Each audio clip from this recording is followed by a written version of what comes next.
พูข้อเงาสมิฮาราสวัสดีทุกคนครับไก่เราต้องมาแฝงแบงดัดก็จุดกลุ่ยนะ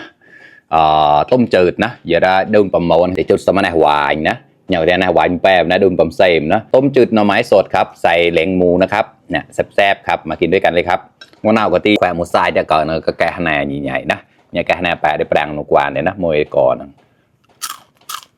แปะได้หลายแล้วมวยได้ก่อนครับเฉียดดัดครับแกะไหวนะแต่ก่อนนี่ใหญ่แล้วเนี่ยปลอดมีน้ำพริกตาแดงใส่ใหญ่นะอันนี้น้ำพริกตาแดงครับกลับบ้านเราได้เชียร์กันตรงเราตอนนะมันแล้ววิเชียร์ที่ภายในหลายได้แชร์มาตาเราตาติดกลับตับนุ่งนะเดี๋ยวก็สดจำแกลนะ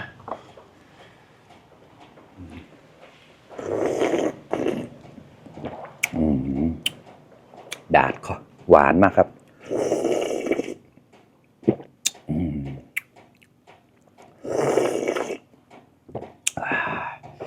ดีมากใช้มาแล้วดาดนะเจ้าชิบะนะมะนาวก็ที่แขวนมุสไซด์แต่ที่เจ้าตัวนาก็ได้ตัดใบอ่ะกว่าอะไรกว่า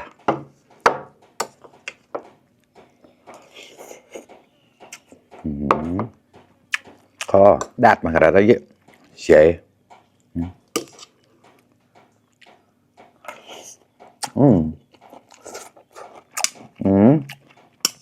บ้างก็ดาดมาครับแล้วก็ทำด้อนมาครับ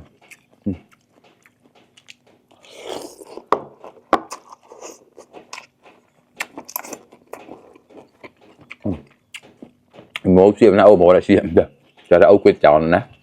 จั๊บไม่เอาเสียมนะเดี๋ยวต่อ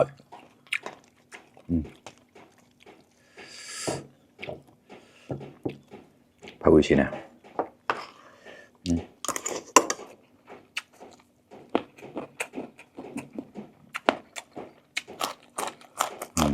เรากลับสิแบงมากับเพื่อนๆมาแล้วกล่ะ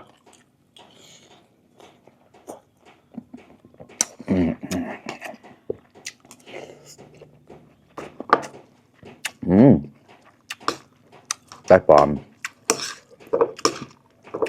เราเนี่ยพาวิชินะเราควายได้เราแล้วควายดัดเสียงแล้วว่ะ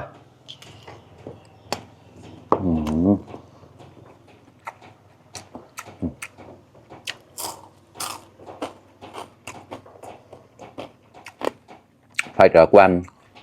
coi cột sumo ke là ok chạy của nó vượt quan mà coi vượt quan chụp lẻ cái đi cột hiệu chạy tòm đó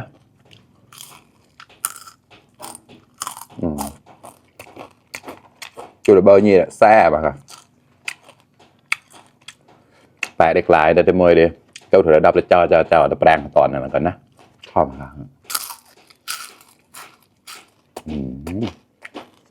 chơi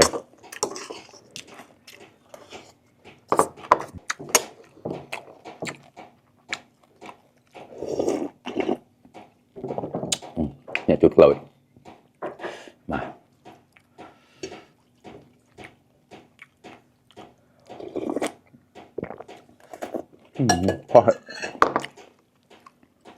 เห็นจุดเล่นอะไรดักล่ะพูข้อบอกแล้วก็พาแช่แล้วจ้ะบอกถอดลากาเหลาๆนะชอบแต่เจ้า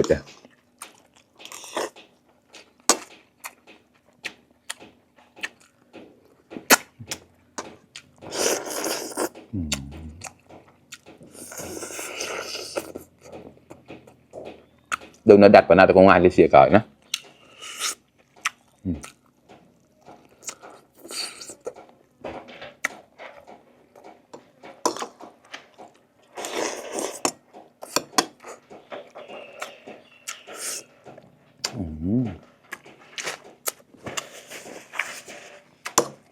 อร่อยมาก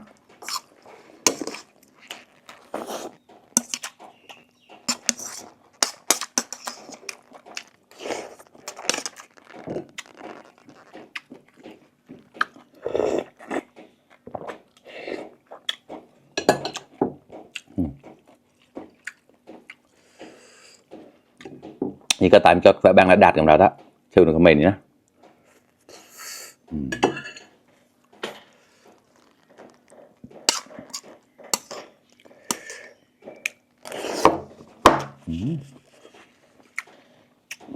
ียบร้อยวันchiếc làm đó rồi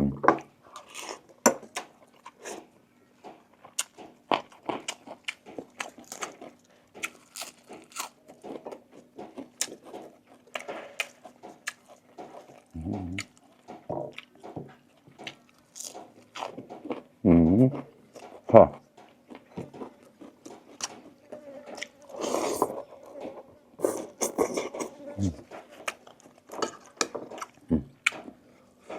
Tuyệt lợi. Thật lâu tuyệt lợi à. Bỏ đi lào.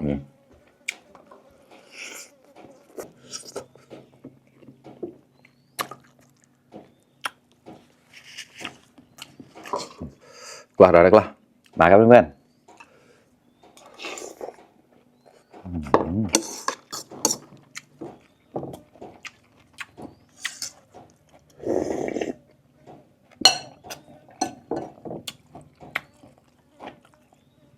ใส่รากผักชีด้วยนะจุดรสเมรอยผักชีนะ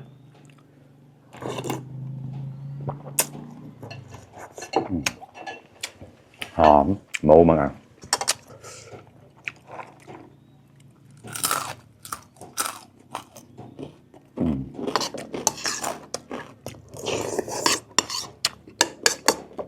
จุดกับปืนต่อเสียต่อที่มาแล้วก็จบหมดราชิบละ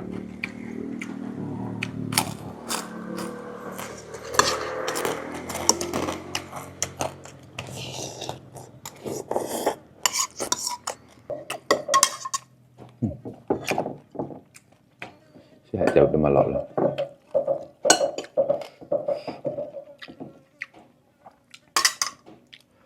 mà